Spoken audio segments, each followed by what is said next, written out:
Selamat sore, Kos. Baik, terima kasih Bapak Ibu sudah bergabung pada kesempatan sore hari ini. Ada Ibu Hastuti, ada Bu Yohana, terima kasih Bu Juwita, Kerikil Banana, dan sebagainya ya.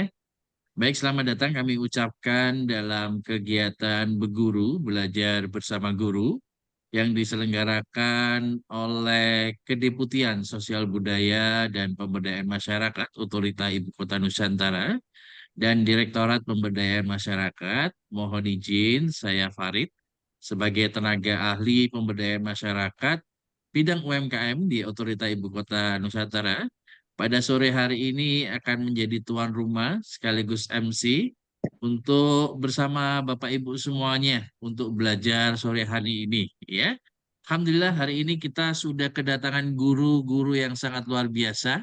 Ada Pak Rusli ya, kemudian juga ada Bu Yosika dan juga Ibu Kezia yang akan berbagi pada kesempatan hari ini. Baik, dengan mengucap Bismillahirrahmanirrahim. Assalamualaikum warahmatullahi wabarakatuh. Selamat sore dan salam sejahtera buat kita semuanya. Om Swastiastu, Namo Buddhaya, salam kebajikan, Rahayu. Sekali lagi kami ucapkan terima kasih atas partisipasi dan semangat Bapak Ibu. Sore hari belajar ya, belajar bersama menimba ilmu ya untuk usahanya agar lebih baik, lebih besar, lebih tinggi dan lebih kuat ya. Baik, mohon izin untuk share screen kegiatan apa saja yang ada di eh, pada sore hari ini. Jadi berikut kami tampilkan preview kegiatan-kegiatan yang dilakukan oleh pemberdayaan masyarakat bidang UMKM. Silakan kita simak baik-baik.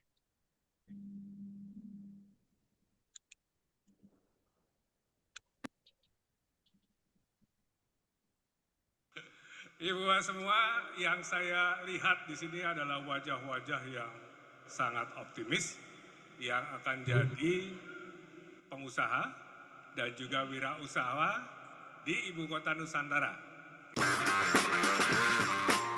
Assalamualaikum warahmatullahi wabarakatuh. Selamat pagi, salam sejahtera bagi kita semua. Om Swastiastu, Namo Buddhaya, salam kebajikan.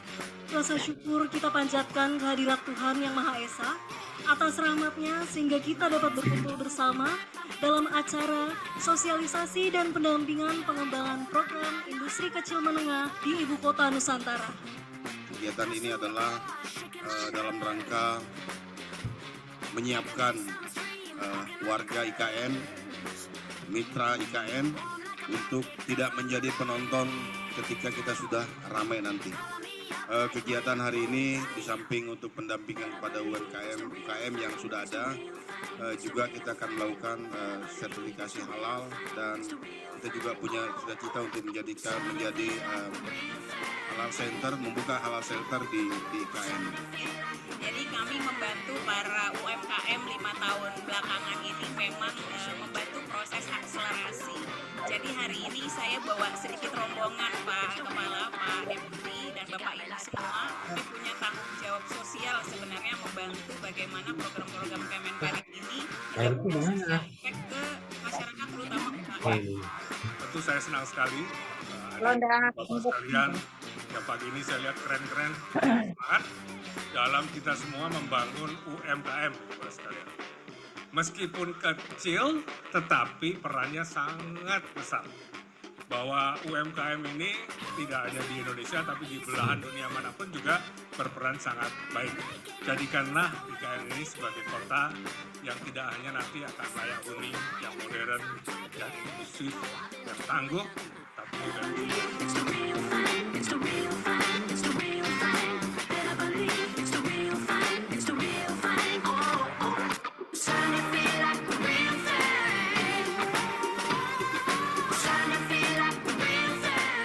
kami siap dari Pusat Pemberdayaan Industri Halal kalau Bapak Ibu nanti ada lanjutan butuh didampingi, yang insya Allah semoga nanti teman-teman semua sesuai tagline saya tadi kita naik kelas. UMKM ini punya kelemahan. 5 kelemahannya. Pertama adalah kualitas. Kenapa? Hari ini kualitasnya bagus, besok setengah bagus, lusa keras, yang macam. Kalau kami industri, jangan korbankan apapun demi kualitas.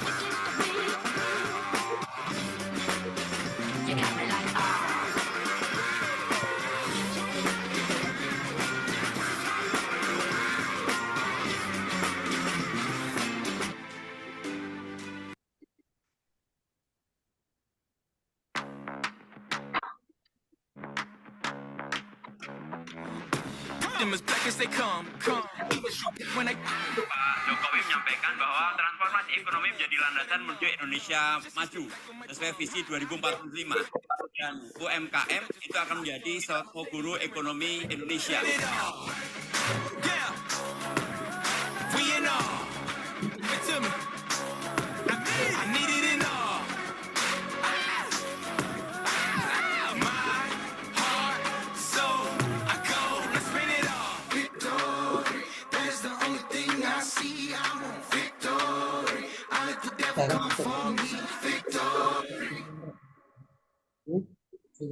Bapak Ibu semua, Allah akan menjadi pelopor usaha dari IKN yang bisa membawa IKN lebih mendunia. Insya Allah akan tetap mendampingin Ibu semua untuk mengembangkan UMKM di sini. Gimana caranya Bapak Ibu semua? Yang pertama, kalau pengen mengembangkan, kami harus dekat dulu dengan masyarakat. Rencananya kami akan membangun rumah produksi bersama. Jadi Bapak Ibu harus bersyukur terhadap semua jajaran UKM yang benar-benar melakukan aksi nyata untuk mendampingi para UKM. Insya Allah semoga ini menjadi amal kita semua, menjadi istiqomah kita semua, dan secara program ini terus berjalan. Supaya biaya jualannya nggak mahal, makanya produknya harus tepat sasaran, cara berproduksi harus tepat, sehingga begitu jualan udah perlu pakai biaya. Nah itu Mas, bantuin sini lah Mas. Pilihannya adalah dia Kamu masukin Zoom dia, masukin Zoom dulu di HP-nya, bantuin. Ini ya. Maklum kita ini Karena kami udah masih regenerasi. ini support per bulan.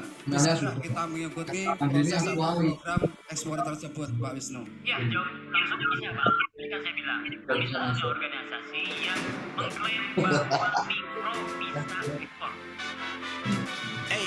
Selesai kan? Could never be under you. And I never would like a sucker do. Came out the mud and it wasn't because of you. Look at my stats, I got too many W. I got way too many W. Came out the mud and it wasn't because of you. W. Hey.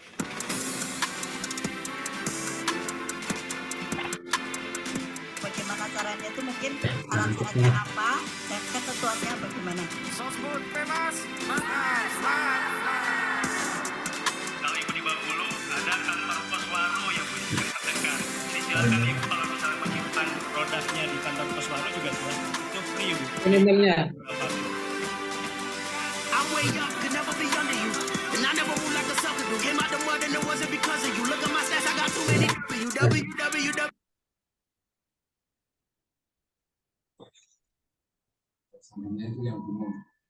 Assalamualaikum warahmatullahi wabarakatuh.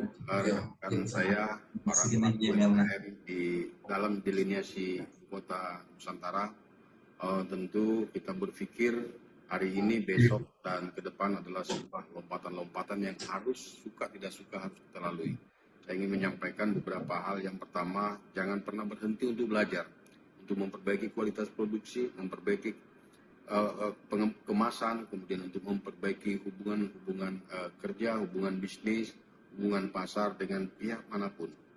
Kemudian jangan pernah berpikir bahwa produksi saya hari ini sudah bagus, produksi saya hari ini sudah disenangi orang, tetapi belajarlah membaca situasi-situasi yang terus berkembang.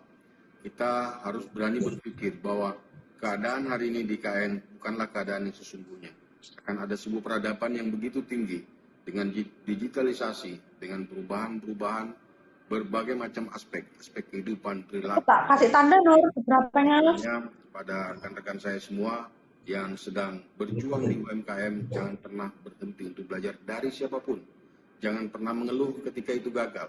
Jangan pernah mengeluh ketika itu tidak berhasil. Dan jangan pernah berbangga ketika sudah mencapai hasil. Karena sesungguhnya perjalanan itu adalah naik dan turun. Maka pada saat kita hebat itu adalah pada saat kita bisa bertahan di dalam kondisi kita ada di bawah. Lakukan terus komunikasi dengan sesama pelaku UMKM, lakukan sharing, terima masukan orang, dan berbagi terhadap pengalaman-pengalaman yang positif yang teman-teman yang sudah lebih maju. Jangan miskin untuk berbagi knowledge, pengetahuan kepada rekan-rekan yang lain. Ketika kita semua mampu melakukan ini, mampu membaca pasar, mampu memperbaiki diri, mampu membaca situasi dan kondisi, insya Allah UMKM kita akan menjadi sokong guru ekonomi di ibu kota Nusantara kelak. Demikian, Assalamualaikum warahmatullahi wabarakatuh.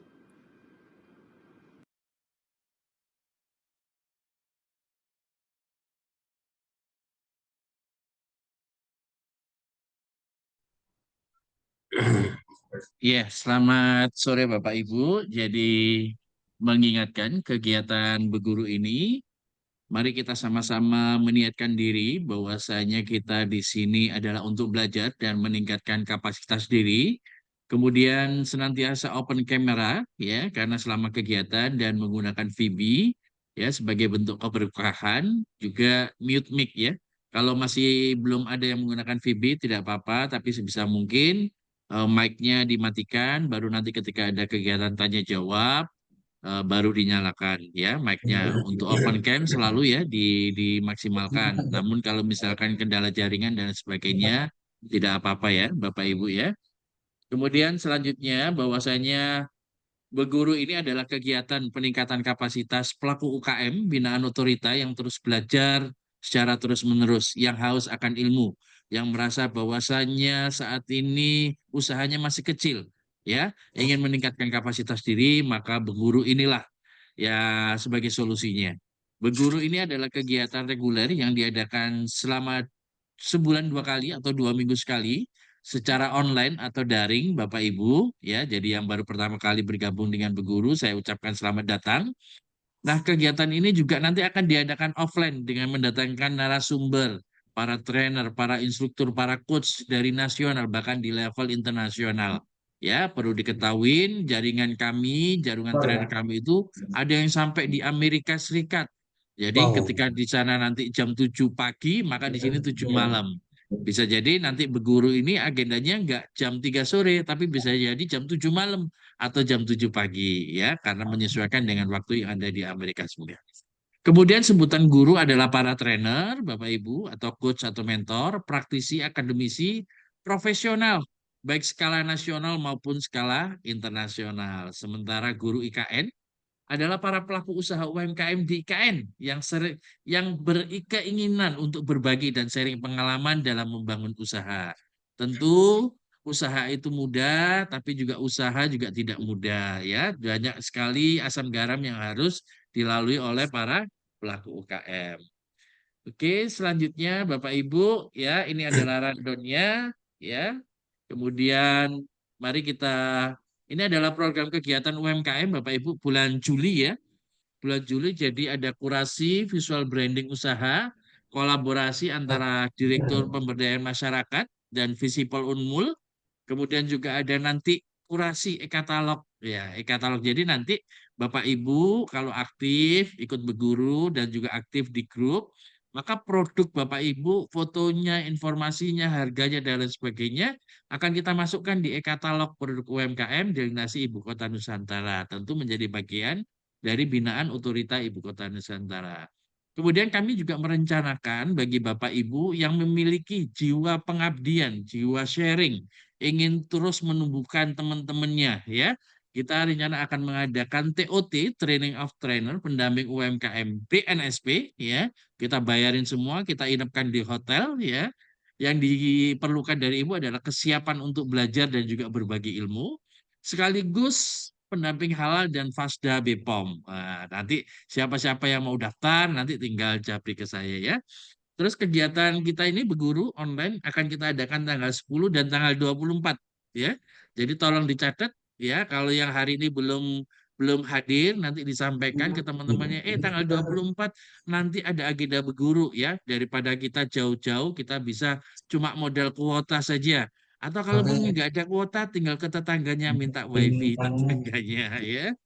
Oke, insya Allah tanggal 18 sama 21. 12 sampai tanggal 21 ada Padi Expo di BSB Ewok, Balikpapan, bekerjasama antara Rumah BUMN dan Otorita Ibu Kota Nusantara. Ya, mohon bantuan yang masih belum mute, ya, Pak Rusli, saya mute dulu, ya.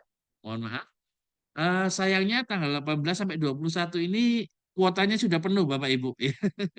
Jadi begitu program ini kami luncurkan langsung banyak yang japri, terus langsung kami submit, ya kami usulkan sudah melebihi kuota. Kemudian tanggal 30 Juli insya Allah akan ada pelatihan literasi keuangan, ya. Bagaimana pentingnya pencatatan keuangan dan nanti memudahkan ketika Bapak Ibu nanti mengajukan kredit. Jatahnya 50 partisipan, tapi sudah penuh juga. Tapi nggak apa-apa Bapak Ibu, kami tetap membuka cadangan kalau memang nanti minatnya banyak. Oh coach, saya kok belum tahu informasinya, ya kan, kemana? Oke, japri saya saja atau diposting di grup, tanya di grup, insya Allah nanti kami jawab, ya. Tapi mohon bersabar. Insya Allah kalau memang nanti peminatnya banyak akan kami bukakan kelas yang batch kedua. Iya. Oke, sebentar. Pada Zoom. Assalamualaikum warahmatullahi wabarakatuh. Untuk rekan-rekan para pelaku UMKM di wilayah Destinasi IKN, beberapa hal yang penting yang mungkin perlu kita pahami bersama, pedomani bersama bahwa apa yang kita lakukan saat ini adalah sesuatu upaya memulai dari awal, dari nol, dan kita sudah harus berani membayangkan bahwa di IKN akan tumbuh sebuah peradaban baru, kehidupan baru yang jauh berbeda dengan yang ada saat ini. Karena itu yang harus kita lakukan adalah bagaimana kita mampu melakukan lompatan-lompatan tinggi menyesuaikan dengan apa yang dibutuhkan oleh pasar. Bukan maunya kita akan berbuat seperti ini, berbuat seperti ini. Kita harus melihat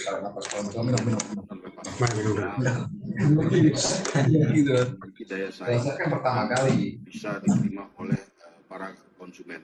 Oleh karena itu perlu kita melakukan belajar belajar dan terus untuk belajar bagaimana memperbaiki kualitas produksi, bagaimana memperbaiki hubungan pasar kita, dan lain-lain. Oleh karena itu, jangan pernah ragu untuk menerima pendapat orang lain, jangan pernah ragu untuk berbagi pengetahuan dengan orang lain, karena sesungguhnya semua itu adalah satu kesatuan yang tidak bisa terpisahkan. Pelaku-pelaku UMKM terus berkembang, terus berlanjut, terus berjalan sesuai dengan situasi dan kondisi yang ada saat ini, ke depan, dan yang ke depan lagi yang akan datang. Sekali lagi, mari kita memandang jauh ke depan, bukan untuk hari ini, bukan untuk besok, bukan untuk lusa, bukan untuk bulan ini, tetapi untuk selanjutnya. Oleh karena itu, memperbaiki posisi, memperbaiki kondisi, memperbaiki prospek-prospek yang ada, itu wajib kita lakukan. Jangan berhenti untuk terus belajar dari siapapun dalam rangka memperbaiki kualitas produksi kita. Hari ini mungkin kita belum bagus dalam proses kemasan, hari ini kita belum bagus dalam aspek produksi. Ketika kita belajar, maka ke depan kita akan lebih baik lagi dan akan lebih sesuai lagi dengan kebutuhan pasar. Demikian, Assalamualaikum warahmatullahi wabarakatuh. Iya, Bapak Ibu. Waalaikumsalam warahmatullahi wabarakatuh. Iya, Bapak Ibu, tadi adalah pesan dari Bapak Alimuddin, ya Bapak kita semuanya, Deputi Bidang Sosial, Budaya dan Pemberdayaan Masyarakat, Otorita Ibu Kota Nusantara ya. Beliau sangat concern sekali dengan perkembangan dan pertumbuhan UMKM, terutama pelaku usahanya. Jadi mudah-mudahan kita semuanya bisa silaturahmi dan mengenal dengan baik ya dengan Pak Alimuddin ya. Oke.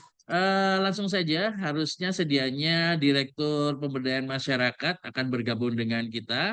Namun saat ini beliau masih ada kegiatan yang tidak bisa ditinggal. Maka langsung saja ya. Ini kita kita hadirkan Pak Rusli Hatibi. Ya, kita sapa terlebih dahulu ya. Halo, selamat sore Pak Rusli. Alhamdulillah, selamat sore Coach. Masya Allah. Kok ada penampakan di belakang itu siapa ya? Ya, ada ini teman-teman ini kebetulan Coach, ini kita ikut apa dari Dinas Perkebunan Provinsi ini Coach di Keren Sini. Masya Allah, iya. Salam kenal semuanya, sehat selalu. Ini ada Pak Nur Salim juga Pak Coach, ini beliau ada juga di sini. Wah, iya, salam kenal Bapak. Terima kasih sudah bergabung. Iya. Sehat-sehat selalu Mas Farid. Siap-siap Bapak. Mohon kami dibimbing Pak. Pak Nur Salim. Iya, Pak Rusli sudah siap Pak? Siap Coach. Oke, baik. Kita berikan aplaus yang sangat luar biasa dan waktu dan tempat kami persilakan untuk Pak Rusli Hatibi. Pak, tidak lama-lama ya Pak ya, 20 menit cukup ya? Cukup ya.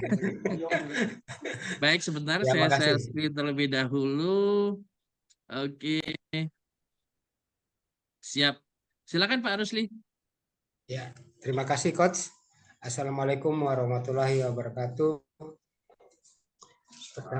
Pertama-tama yang terhormat Bapak Dr. Andes Haji Alimuddin MSI, Deputi Bidang Sosial Budaya Pemberdayaan Masyarakat. Yang terhormat Bapak Dr. Kondrita Hermanto MSI, Direktur Pemberdayaan Masyarakat. Yang terhormat MC Ibu Ibu Yosika, Coach Farid, dan teman-teman UKM binaan Otorita. Terima kasih kami sudah diberikan kesempatan untuk memaparkan, atau di dalam berguru ini kayaknya berat banget Coach. Karena kami aja ini masih belajar Coach. Mau dibilang guru, aduh luar biasa jauh banget Coach. Ini kami memproduksi bumbu siap saji cimoy. Kenapa kami namakan cimoy? Karena cimoy ada dua kata, yaitu cinta semoy. Kenapa ada semuanya? Karena dulu di Kecamatan Sepaku itu ada namanya 4 desa itu memakai nama Desa Semoy gitu loh Pak Coach. Ada Desa Semoy 1, Desa Semoy 2, Desa Semoy 3, dan Desa Semoy 4. Ini. Sekilas tentang IKM Semoy. IKM Semoy yang terletak di daerah calon ibu kota Nusantara IKN, yang tepatnya di Kecamatan Sepaku, Penajam Pasir Utara, PPU. Didirikan oleh saya sendiri, Rusli Hatibi, pada tanggal 10 Oktober 2019. Pada saat itu COVID, Coach. Bapak Ibu. Produk yang kami hasilkan berupa bumbu siap saji, lada, dan ketumbar bubuk. Dengan bahan baku lada dan ketumbar. Kalau lada, ini produksinya langsung dari petani yang ada di Kecamatan Sepaku. Dulu, seingat kami, lada pada tahun 2019 itu, Coach, Bapak Ibu, harganya itu cuma 25.000 per kilo. Dan sangat murah banget. Di situ kami berinisiatif akan memasarkan dari para petani itu yang selalu mengeluh. Setiap ketemu dengan para petani lada, ya intinya itu ya mengeluh dengan harga lada dan proses dari perkebunannya. Di mana kalau perkebunan lada itu sangat rumit, kayak ngurus gitu kata-katanya mbah-mbah yang ada di Desa Semoy 2. IKM Cimoy menempati 150 meter yang digunakan untuk proses pengolahan bahan, ruang produksi dan penyimpanan produk, status tempat usaha milik sendiri, luasnya 15 kali 30 meter. Visi dan misi dan tujuan usaha. Visi menjadi industri pangan bumbu siap saji yang dan berdaya saing. Misinya mengedepankan dan mempertahankan kualitas produk. Tujuannya menghasilkan produk bumbu masak siap saji lokal yang berkualitas dan mampu berdaya saing. Struktur organisasi dan manajemen usaha. IKM Cimoy dalam menjalankan usaha belum mempunyai struktur organisasi yang permanen. Selama ini ya semua saya sendiri, Pak, dari penjualannya, pengolahannya. Cuma kalau keuangannya istri saya yang bantu. Dan dibantu dengan anak saya dan ada keluarga saya sebagai pekerja. Sekilas IKM Cimoy yang posisinya di Jalan Poros, RT 4, Kelurahan Semoy 2, Kecamatan Sepaku, Kabupaten Penajam Pasir Utara, kebetulan masuk dari dalam ring 2 IKN Nusantara. Pelaku usaha produk ini ada, kami sudah mempunyai izin itu NIB, PRT sudah sertifikat halal. Pemasaran produk melalui rental dan toko-toko secara online, distribusi pelanggan langsung. Kami sudah mengeluarkan ke Samarinda, Balikpapan, Kabupaten Pasir, dan Kabupaten Penajam Pasir Utara. Dan juga pernah kami memasarkan ke Jawa.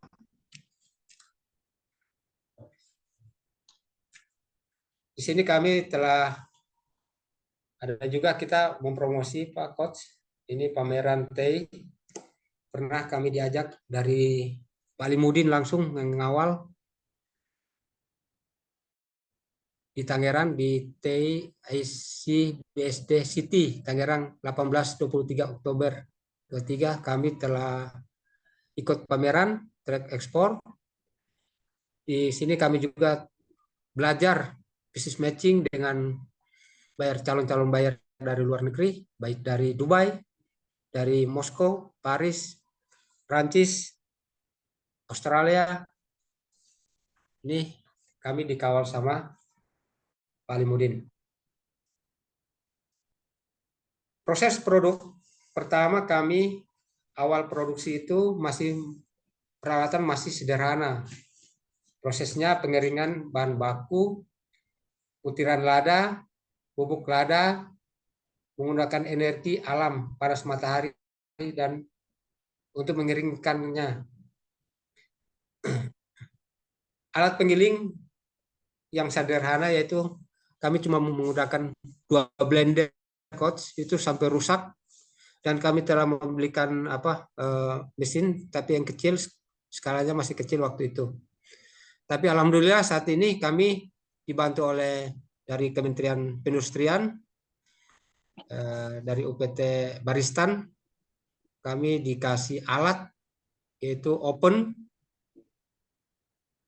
sama mesin penggiling lada, di mana ini sangat berkapasitasnya ini luar biasa banyak. Ini dari hitungan kami bisa 30 sampai 40 kilo per jam. Hasil produksi kami awalnya itu lada putih itu kami cuma bisa produksi 100 kilo, ini per bulan ya. Lada hitam 100, ketumbar 15 kilo. Jenis produksi kami itu lada putih botol 1.400 botol, bubuk lada putih kemasan 25 kilo, yang kami kemas 5 kilo untuk pemasaran gaya resto.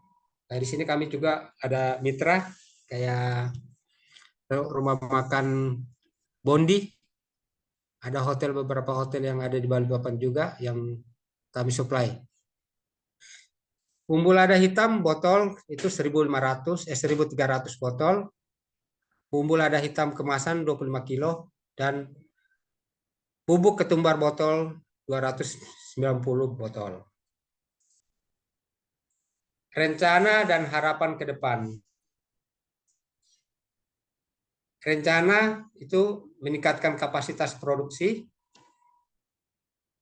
meningkatkan kualitas mutu produksi. Insya Allah kita bisa sampai SNI.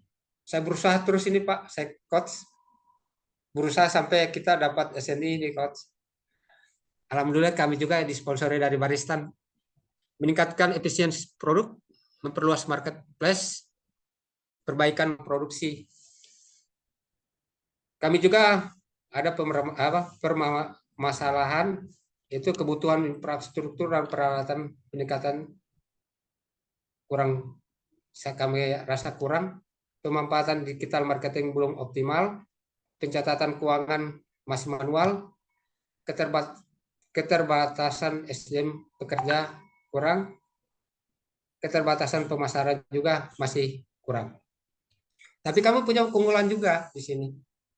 Kami memiliki sertifikat halal IMB dan PRT. Harga kami masih bisa terjangkau juga jika dibandingkan dengan merek-merek yang lain yang sudah ada di pasaran.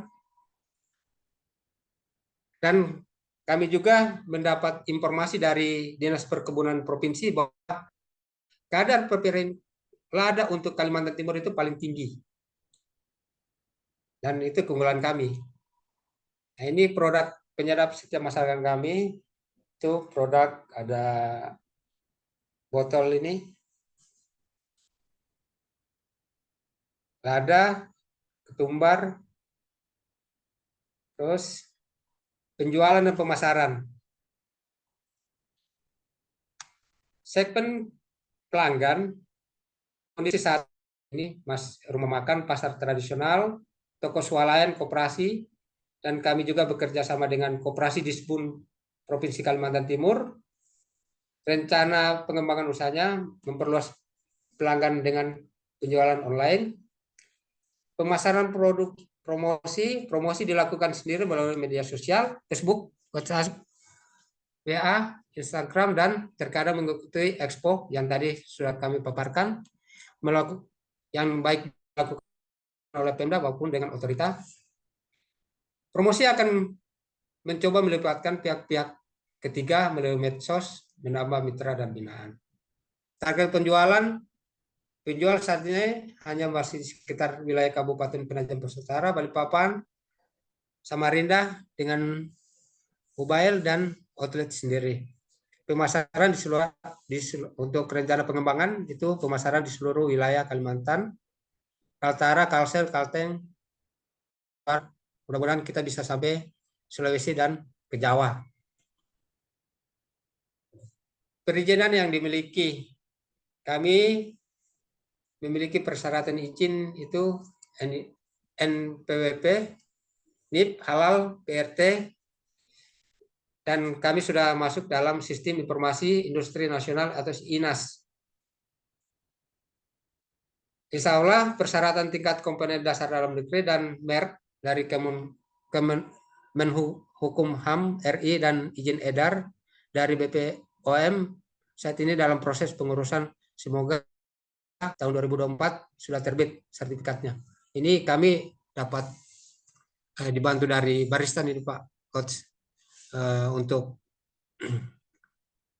pengurusan TKDN, karena kami selalu dibantu, dipantau, didorong, harus begini begitu terus Pak Coach. Ini kami juga sudah menyiapkan banner, spanduk untuk promosi nanti kalau misalnya diperlukan, kami udah siap. Di sini juga Coach, maaf izin agak melenceng dikit karena kami diminta dari desa kami, kami punya desa wisata dari Desa Semoy 2, Coach izin. Ini sudah ada linknya. Ini ada ada danau, ada bisa pada pagi hari itu nanti kita berdiri di atas awan Coach, bisa lihat, dan di atas gunung itu kita bisa lihat IKN dari atas gunung. Dan juga pas kita sudah bangun di tempat wisata itu udah MCK, musala, parkir, dan pernah pada tanggal 6 Mei 2024 pernah dikunjungi sama Direktur Kebudayaan Pariwisata dan Ekonomi Kreatif Otorita Bapak Muksin Palurungi SSMA. Rencana fasilitasi ke depan itu kami dari desa sudah siap, nanti bilang dari otorita akan membuka jalan masuk, itu pengecoran jalan. Nanti kami minta juga ini kalau bisa ditambah pembangunan toko UMKM, karena kami dorong di sini, karena mudah-mudahan dari kata Pak Kades, semua yang ada di binaan otorita ini bisa jualan di toko ini. Kami juga akan bangun kolam renang untuk anak, fasilitas Palarayang, rumah produksi bersama, dan rumah kemasan bersama. Ya, sekian paparan saya. Maaf agak canggung karena saya juga ini gemetaran Coach. Saya masih belajar. Demikian, terima kasih. Assalamualaikum warahmatullahi wabarakatuh. Waalaikumsalam warahmatullahi wabarakatuh. Masya Allah, tepuk tangan dong buat Pak Rusli. Iya, luar biasa Pak, sangat menginspirasi ya. Walaupun terbata-bata, tapi percayalah bahwasanya apa yang Pak Rusli sampaikan ini bisa masuk di dalam hati kami masing-masing. Karena betul-betul cerita pengalaman sendiri Pak. Nah, seperti itu. Gak apa-apa Pak, sangat menginspirasi. Terima kasih banyak. Mudah-mudahan ini menjadi bahan latihan, dan ilmu yang sudah Bapak sampaikan ini betul-betul bisa manfaat buat kami semua yang ada di sini. Kami menyampaikan terima kasih Bapak sekali lagi. Terima kasih Baik. Coach. Iya, terima kasih. Sukses buat Bapak dan selamat menjalankan aktivitas ya Pak ya. Salam buat teman-teman yang saat ini sedang mengikuti pelatihan juga ya. Baik. Baik Bapak Ibu, kami sampaikan terima kasih juga yang baru bergabung ya, masih belum sempat saya sapa-sapa ya. Baik, narasumber berikutnya atau guru IKN ya, guru yang akan sharing, guru bisnis yang akan sharing sudah hadir dari tadi, bahkan dari tadi pagi. Beliau adalah seorang doktor ya, seorang dosen ya, dosen yang punya dedikasi sangat besar terhadap perkembangan UMKM. Beliau mengajar di Universitas Mula Warman. Ya, boleh open cam, Ibunda. Oke, Ibu Dokter Mukezia, apa kabar? Ya. Ibu sehat Ibu? Bapak. Iya. Oke, Terima kasih saya Coach Farid, luar biasa. iya luar biasa Ibu. Terima kasih banyak sudah berkenan untuk berbagi pada kesempatan hari ini ya Ibu ya, meluangkan waktu di tengah kesibukannya. Iya. Ibu sudah siap Ibu? Siap. Sudah siap ya. Baik, mohon izin saya persiapkan untuk slide materinya.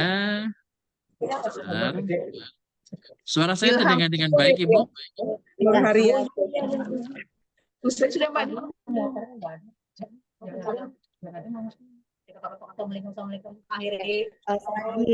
Izin saya mulai langsung aja ya Pak Coach Farid ya. Oke, sambil saya persiapkan share-nya ya Bu ya. Oke, saya screen. Terima kasih luar biasa Coach Farid sudah memberikan fasilitas ruang bagi kami gitu ya. Perkenalkan tadi sudah disampaikan oleh Coach Farid, kami adalah dari tim Fakultas Ilmu Sosial dan Ilmu Politik Universitas Mula Warman, membersamai kegiatan berguru ini ya. Terima kasih sekali lagi buat Deputi Sosial Budaya Pemberdayaan Masyarakat OIKN, Bapak Dr. Alimuddin, juga Direktur Pemas, Bapak Konrita, serta para narasumber yang boleh hadir di tempat ini. Pak Rusli, juga Bu Yosika yang juga nantinya pasti akan memberikan materi yang luar biasa ya bagi teman-teman di ruang ini. Sekali lagi saya bersyukur gitu diberikan kesempatan. Saya Kesia ya, di sini sifatnya teman-teman, Bapak, Ibu, Saudara, Saudari, saya sharing saja gitu ya, bukan kemudian saya menggurui ya, walaupun nanti sifatnya atau konteks programnya adalah guru. Boleh di-share Pak Farid? Di temanya adalah bicara tentang visual branding bisnis melejit gitu ya kalau nggak salah tadi. Luar biasa tema yang diberikan oleh Coach Farid ya, bagaimana kemudian memang kita bisa ketahui gitu ya, yang namanya branding itu menjadi kekuatan bagi UMKM yang mungkin kita sedang bangun, yang mungkin kita sedang rintis, yang mungkin nantinya harapan Bapak Ibu sekalian itu bisa luar biasa ekspektasinya ya. Memang ketika kita membangun sebuah branding, kenapa sih harus kita branding? Kenapa kok kita harus mengembangkan atau minimal merencanakan branding itu supaya apa yang sudah kita bangun itu benar-benar istilahnya tertanam atau menjadi ingatan gitu ya bagi masyarakat, bagi calon pelanggan, bagi calon konsumen produk maupun jasa yang kita tawarkan, Bapak Ibu sekalian. Tadi di awal sudah Pak Rusli ya, tadi saya sempat menyimak bahwa ada produk yang ditawarkan yaitu dari apa tadi, lada, kemudian apa tadi, Cimoy gitu ya, merupakan brandnya. Boleh dilanjut Pak Farid? Sudah masak. Oke, visual branding bisnis melejit. Boleh dilanjut saja. Nah, kenapa sih konteks visual branding ini menjadi sebuah tantangan gitu? Karena apa? Ketika kita membangun branding itu, kita menyajikan apa yang menjadi harapan dari harapan dari konsumen itu sesuai dengan apa yang kita tawarkan. Jadi harapan harus sesuai dengan realitanya. Jadi kadang memang kalau kita bicara dengan konteks iklan gitu ya, kadang kita memang konteksnya membual, melebih-lebihkan gambar yang seharusnya biasa aja jadi luar biasa. Nah, memang itu yang kemudian juga menjadi sebuah perencanaan, tapi tetap kita tidak boleh berbohong kepada si konsumen. Jadi kita harus memberikan perencanaan yang baik, apa yang kita sajikan itu sesuai gitu ya dengan harapan-harapan yang memang dibutuhkan oleh si konsumen. Oke. Nah, itu bisa kita sajikan melalui branding tadi Bapak Ibu ya. Dan pastinya yang namanya branding, pastinya apa yang menjadi identitas produk ataupun jasa kita itu mencerminkan dari kualitas. Ketika tadi bicara tentang lada bubuk, nah bagaimana kemudian kemasan itu juga bisa menggambarkan si kualitas produk. Nah, itu yang perlu Bapak Ibu persiapkan. Mungkinkah kualitas produk Bapak Ibu sekalian itu menjadi ciri khas atau memiliki value yang lebih dibandingkan atau nilai lebih dibandingkan kompetitor atau pesaing dengan produk yang sejenis misalnya. Semua membuat produk amplang misalnya. Nah, kira-kira amplang Bapak Ibu itu punya pembeda apa dibandingkan dengan tetangga Bapak Ibu yang juga memproduksi amplang. Nah, seperti itu. Jadi minimal kita tahu nih ketika kita akan menawarkan sesuatu, kemudian kita akan implementasikan di setiap kemasan, kemudian di materi-materi promosi, minimal kita punya pegangan, kita kunci kualitas produk kita yang bagaimana, kemudian value nilai lebih atau diferensiasi atau pembeda produk kita dengan produk yang lain itu bagaimana. Oke, boleh lanjut. Kita bicara tentang kualitas produk. Itu yang menjadi tantangan. Boleh dilanjut. Kemudian, nah pelayanan. Nah ini menjadikan sebuah pelayanan yang buruk itu sebenarnya kita juga bisa menjadi sebuah perhatian gitu ya.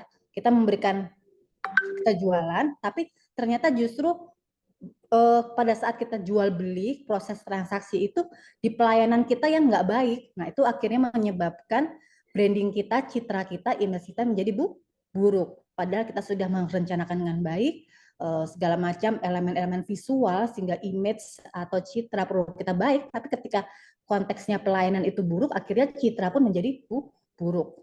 Kemudian adanya ketika misalnya perubahan harga tiba-tiba, ketika misalnya bahan dasar produk kita itu meningkat, apakah kemudian kita tiba-tiba menaikkan harga atau kemudian misalnya pengiriman barang itu harga apapun itu menjadi membuat harga itu berubah. Nah, itu juga menjadi sebuah tantangan ketika kita mengemas atau menjaga image atau citra produk kita. Lanjut. Tantangan berikutnya ketika fase adaptasi kebiasaan baru. Nah, ketika ini kemarin kita berpacu atau mendasari COVID kemarin ya, ketika ada kemudian ada adaptasi terhadap kebiasaan baru si pengguna, pelanggan kita, konsumen kita. Kenapa ketika tiba-tiba masyarakat sangat-sangat aware membeli produk ketika produk bahan apa namanya yang dimasak gitu, yang mereka memperhatikan banget, mereka memasaknya pakai sarung tangan apa tidak. Nah, itu sekarang sangat-sangat aware tuh mereka membeli, terus kemudian kok nggak pakai sarung tangan tuh masaknya, kok motongnya tangannya nggak pakai sarung. Nah, itu tuh kemudian bisa menjadi perhatian Bapak Ibu juga ketika nantinya melakukan sebuah proses-proses di pengembangan UMKM ini. Kemudian boleh dilanjut. Karena apa? Ketika kita bisa mengadopsi ini, nanti juga rananya pada saat implementasi di kemasan misalnya atau di bahan-bahan promosi. Oke, jadi kita harus apa gitu ya kaitannya dengan tantangan-tantangan yang sudah saya sampaikan di awal, kemudian dengan visual branding tadi. Kenapa pentingnya visual branding ini menghadapi fenomena-fenomena di awal tadi? Oke, boleh dilanjut. Branding sendiri itu apa sih? Boleh dilanjut. Branding sendiri itu mungkin yang kita tahu sebelumnya branding itu biasanya adalah berupa logo. Ya, logo, simbol. Nah, ada logo, ada trademark atau pengemasan karena memang identiknya adalah dengan pengemasan yang kemudian itu mengidentifikasikan ya tadi barang atau jasa yang Bapak Ibu tawarkan dengan produk yang lain, dengan pesaing, dengan kompetitor. Jadi sederhananya seperti itu Bapak Ibu. Ketika melihat sebuah logo, oh jelas ini ternyata lada yang memang benar-benar tidak memiliki kandungan atau komposisi yang merusak kesehatan. Nah, akhirnya dia ingatnya sama Cimoy. Nah, kenapa? Ketika membranding itulah yang diulang-ulang, itulah yang dilakukan oleh Cimoy. Misalnya, itulah yang menjadi pembeda Cimoy dengan lada-lada bubuk yang lain. Misalnya begitu. Oke, boleh dilanjut. Jadi, itu sudah tergambarkan dari logonya. Nah, ini mungkin contoh-contoh saja gitu ya, yang kemudian bisa Bapak Ibu lihat gitu ya. Kenapa ketika menggunakan elemen-elemen visual ini mampu menggugah ya, baik itu kita menggunakan dari sisi warna, dari sisi gambar. Nah, itu mencerminkan yang namanya ciri khas gitu ya, identitas yang memang benar-benar mewakili produk atau jasa Bapak Ibu yang tawarkan. Gitu ya. Kenapa pentingnya kita bicara tentang logo? Pasti punya filosofi, punya makna. Kenapa kok warnanya merah? Kenapa kok warnanya kuning? Kenapa kok warnanya coklat? gitu ya. Kenapa kok identik ketika kita bicara tentang herbal, produk-produk herbal warnanya hijau. Ketika produk-produk kecantikan wanita warnanya pink. Kenapa kok produk-produk kesehatan lebih cenderung misalnya klinik-klinik itu cenderung warnanya biru karena memang itu secara psikologi warna nyaman, tenang seperti itu. Itulah fungsinya logo dengan memanfaatkan elemen-elemen warna ataupun gambar. Sederhananya seperti itu Bapak Ibu. Oke? Boleh dilanjut. Nah, itulah fungsinya logo gitu ya. Kenapa kok kita harus memanfaatkan penggunaan logo supaya apa tadi kita juga memberikan citra yang bisa menjadikan pembeda antara produk kita dengan produk pesaing. Ya, ini gambar-gambar yang dengan sekilas sebanyak ini huruf M, mana yang benar-benar melekat di Bapak Ibu gitu ya. Jelas ini tanpa ada tulisan clear. Tapi kalau sudah ada melengkung warna merah dari jauh, mungkin kalau di PPU atau di KN di wilayah daerah KN mungkin belum ada ya restoran ini. Tapi kalau di kota-kota besar jelas itu dari jauh warnanya merah, M-nya melengkung, kita tahu dan itu warnanya menggugah sekali tanpa harus ada tulisan McDonald gitu ya. Tapi kita maaf saya harus memberikan contoh gitu ya. Tapi kita tahu itu adalah produk McDonald's gitu ya. Oke. Ini contoh sederhana saja. Oke, perlu juga yang namanya slogan. Kenapa kok ada misalnya yang paling gampang apapun makanannya, minumnya pasti tit. Nah, gitu. Itu kayak terngiang gitu ya. Walaupun terngiang tapi akhirnya tertanam gitu. Nah, Bapak Ibu juga penting memberikan namanya slogan atau tagline. Dieksplor tadi tagline produknya apa, kemudian manfaatnya apa dan tujuannya apa. Sehingga oke, manfaatnya ini buat kesehatan, manfaatnya ini buat kesehatan tulang, manfaatnya ini untuk mengurangi risiko diabetes misalnya. Nah, itu kita sudah tahu nih clue atau kata kunci dari produk kita sehingga kita bisa masukkan dalam slogan. Nah, contohnya misalnya hal-hal yang bisa kita explore boleh di tagline contoh. Nah, ini biasanya itu adalah kita harus ngomong jujur ya, jangan jujur tentang produk kita dan nggak bosenin, profesional juga dan itu harus ori gitu ya dan unik yang kemudian teringat, tepat sasaran, fokus dan mudah diingat. Nah, ini bahasa-bahasa yang mungkin bisa digunakan gitu ya. Gede baksonya, puas makannya, kemudian dimasak cara Madura. Nah, itu kan misalnya ini dimasak cara Madura. Jadi itu menjadi nilai pembeda. Oh, jelas mungkin karena resep-resepnya memang orisinal dari Madura. Kemudian nyodok bumbu kacangnya karena memang dia kental cita rasanya dari bumbu kacangnya. Kemudian terbaik mutu ayamnya karena memang ayamnya menggunakan ayam-ayam yang baik pada saat pemotongannya dan lain-lainnya. Nah, itu contoh-contoh tagline yang bisa Bapak Ibu mungkin bisa explore gitu ketika menanamkan ditempelkan di dalam logonya. Kalau untuk tagline ini biasanya dia bisa mengikuti perkembangan perkembangan. Jadi dia kadang bisa mungkin setahun berubah, 2 tahun berubah itu bisa. Kalau untuk tagline biasanya ada proses sesuai dengan tadi tujuan tadi. Boleh dilanjut secara cepat, mungkin kita boleh dilanjut.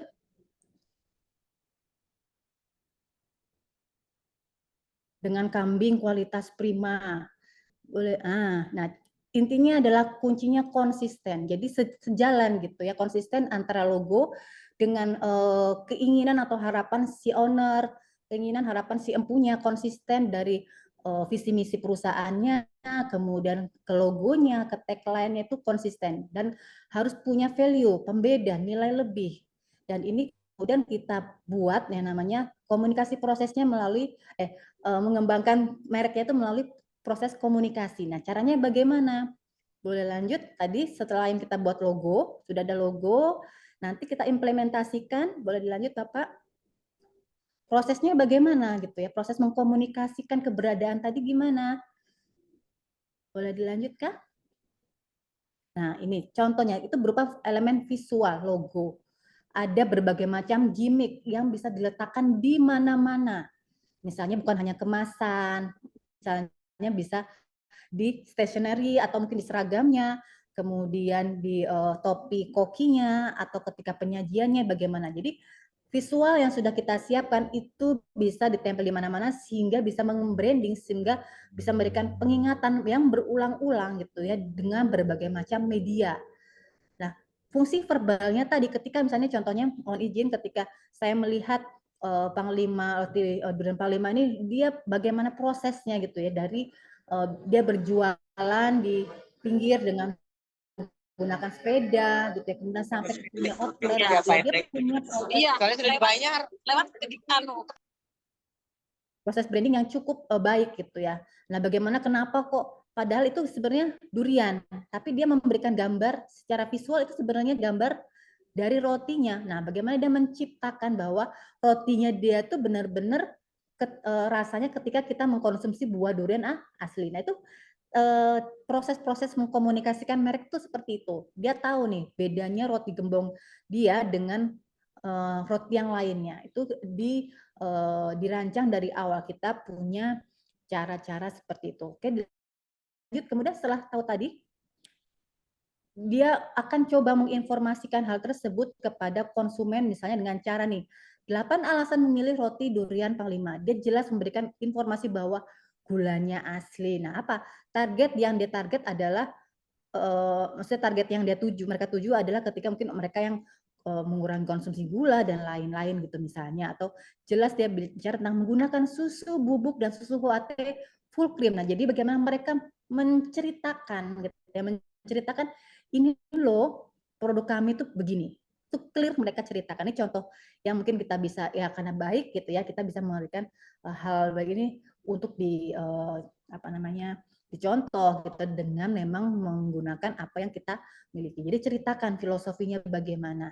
Ini bisa teman-teman Bapak Ibu share di media sosial atau mungkin ketika membuat banner atau mungkin brosur yang kemudian dibaca oleh konsumen. Nah, itu hal yang baik ketika kita mungkin branding melalui visual. Silakan. Yang paling penting biasanya memang kalau di kemasan itu ada komposisi gitu ya, ada waktu expired ya, pembeda antara produk atau jenis yang lain, mengidentifikasi produk tadi misalnya dari komposisi, kapan expirednya, kemudian yang jangan lupa tuh adalah ketika kita akan membeli kembali, itu ada kontaknya misalnya dan lain-lain itu harus secara clear disampaikan, membantu proses keputusan pembelian tadi ketika misalnya ada komposisi, membantu evaluasi dan kemudian mengurangi resiko pembelian, maksudnya hal-hal yang mungkin menjadi tidak kebaikan itu bisa dikurangi dan mendorong pembelian berulang. Nah, akhirnya apa? Akhirnya si pelanggan pun loyal terhadap produk yang kita jual. Oke. Boleh dilanjut? Nah, ini sekilas aja mungkin gitu ya, mungkin tidak perlu semuanya materi yang saya berikan gitu ya. Cukup sampai sini ketika kita bicara, cukup mungkin Pak untuk slide-nya, hal-hal yang memang perlu kita pikirkan, kenapa kok kita perlu yang namanya mengemas, cukup aja Pak slide ini karena bicara tentang pengembangannya. Visual branding tadi penting bagi teman-teman ketika mengembangkan usahanya begitu. Jadi teman-teman mungkin bukan, saya tahu banget ketika buat kemasan itu produksinya mahal gitu, tapi bertahap punya kualitas produk yang baik, Bapak tahu, Bapak Ibu siapkan, kemudian prosesnya pasti bisa dilalui ketika kita benar-benar konsisten tadi ya, konsisten dalam menjaga kualitas produk dan pelayanan yang kita berikan begitu. Begitu Pak Farid, mungkin hal yang boleh saya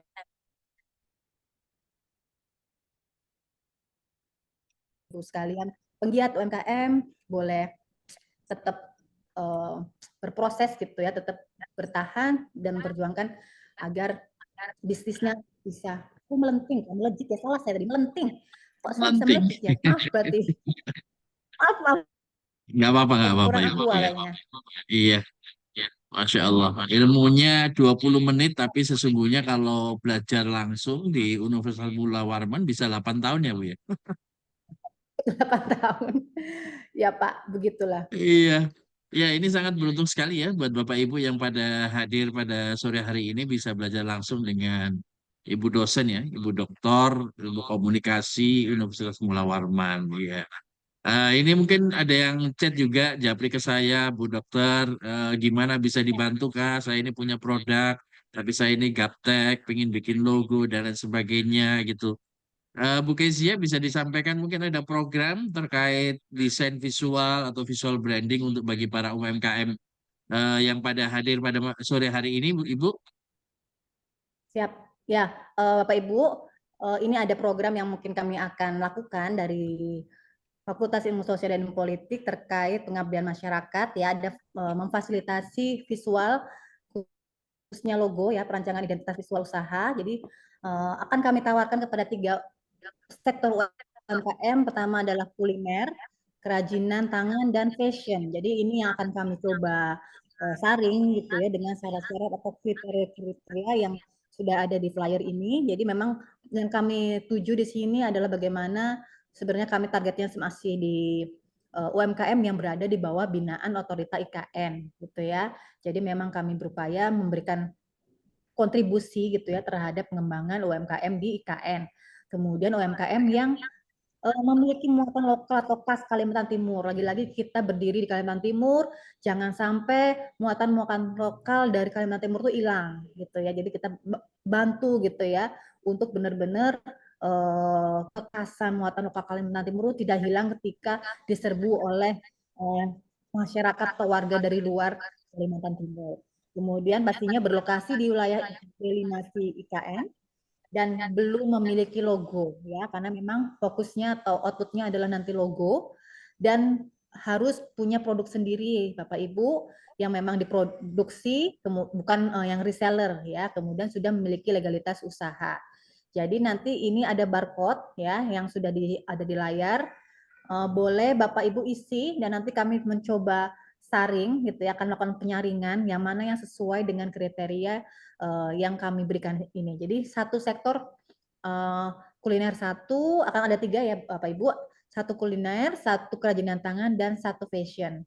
Nanti ketika sudah ada tersaring 3 sektor ini, akan kami hubungi secara langsung untuk kita melakukan komunikasi lebih lanjut begitu. Jadi memang outputnya adalah logo ya, pastinya logo yang bisa Bapak Ibu gunakan untuk pengembangan usaha Bapak Ibu sekalian.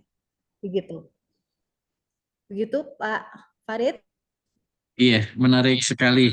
Terima kasih Ibu sudah berkenan melakukan pengabdian masyarakat ya untuk menumbuhkan IKM, industri kecil menengah atau UMKM, usaha kecil menengah ya. Jadi beruntung sekali ini yang hadir pada kesempatan hari ini bisa mendapatkan kesempatan. Namun mohon maaf karena keterbatasan anggaran juga, jadi hanya 3 ya. Tapi tidak menutup kemungkinan ke depan semuanya akan difasilitasi. Baik, terima kasih banyak Ibu Kezia sudah sharing ya pada sore hari ini. Semoga ilmu yang diberikan betul-betul bisa manfaat buat kita semuanya dan menjadi ladang pahala buat Bu Kezia. Sekali lagi kami sampaikan terima kasih banyak. Iya. Izin saya foto terlebih dahulu Ibu, saya screenshot ya sebagai bukti dan laporan nanti ya. Izin 3, 2, 1. Oke. Terima kasih. Bapak Ibu, Ya. sukses Baik. semuanya. Terima kasih Ibu, kami persilakan untuk melanjutkan aktivitas. Salam buat keluarga, salam buat Bu Vina dan rekan kerja yang ada di Universitas Mula Warman. Terima kasih Ibu, kami persilakan untuk meninggalkan ruangan. Baik. Oke, Bapak Ibu, tentu kita sudah tidak sabar ya untuk menunggu narasumber berikutnya ya. Narasumber yang sangat luar biasa. Beliau ini adalah pelatih saya juga, instruktur saya juga. Beliau adalah pendamping UMKM BNSP, kemudian juga memiliki sertifikat BNSP untuk trainer dan digital marketing. Selamat sore Bu Yosika. Halo. Halo, selamat sore. Assalamualaikum Selamat sore. warahmatullahi wabarakatuh, Pak Waalaikumsalam Farid. Sehat, warahmatullahi Pak? wabarakatuh. Alhamdulillah sehat-sehat Ibu. Iya, gimana udah siap Ibu? Bismillah, siap, siap. Bismillah. Baik, silakan dimulai sambil saya persiapkan slide-nya, Ibu. Terima kasih.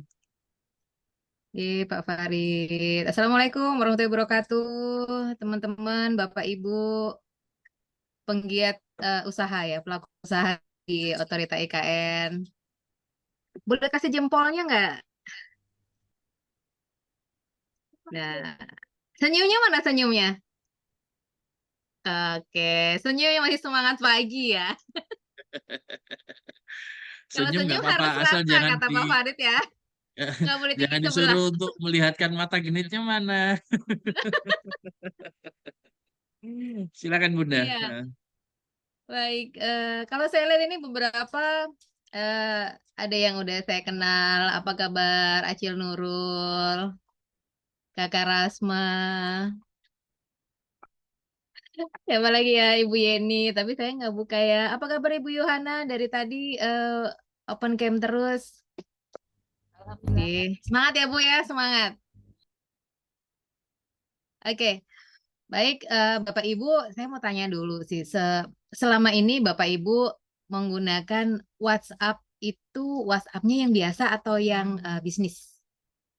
Ada yang mau jawab? Bisnis. Yang bisnis. Bu Yohana yang biasa atau yang bisnis? Yang bisnis ya. Oke, baik. Mungkin di antara Bapak Ibu ada yang sudah pakai yang bisnis atau yang saat ini belum menggunakan yang WhatsApp bisnis. Sama dengan Ibu Kezia, saya sharing aja gitu ya, tidak menjadi lebih jago juga gitu ya. Tapi nanti teman-teman boleh sharing juga ya. Oke, ini yang share saya atau Pak Farid? Boleh Bunda Yoha. Boleh Bunda Yosika.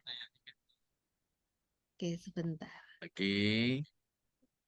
Sebetulnya saya sudah siapkan sih. Cuma mau minta izin sebentar. Gini udah kelihatan? Kelihatan sudah Bun. Silakan. Oke, baik. Ya, jadi teman-teman hari ini saya dikasih tema untuk sharing jualan laris di WhatsApp bisnis ya.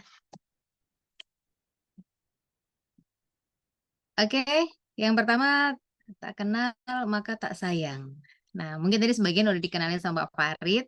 Nama lengkap saya Yosika Ferinda. Yang mau follow IG boleh ya, nanti saya follow back. IG-nya di Yosi Cafe, @Yosi Cafe, dan ini boleh dicatat nomor handphonenya kalau mau bermuamalah gitu ya, berbagi